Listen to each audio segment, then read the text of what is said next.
Buenos días, hoy es 9 de agosto y os damos la bienvenida a Serra al Día. Nuevas bicis y cintas de correr en el gimnasio municipal.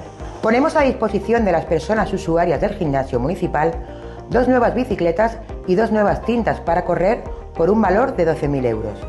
Una inversión enmarcada en el programa de la Diputación de Valencia, Pla Verd. La compra de estos nuevos materiales para el gimnasio nos permite ofrecer un mejor servicio a la ciudadanía, además de fomentar el ocio saludable. Entierro de las cápsulas del tiempo.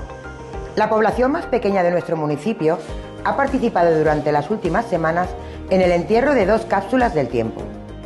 Una en el núcleo urbano y otra en la urbanización Torre de Portaceli.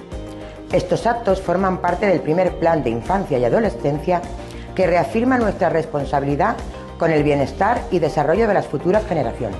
Fiestas patronales y en la urbanización Torre de Portaceli. Tradición y devoción en nuestras fiestas en honor a San Josep y la Mare de Déu dels Àngels, junto a clavarios y clavariesas y la reina y su corte.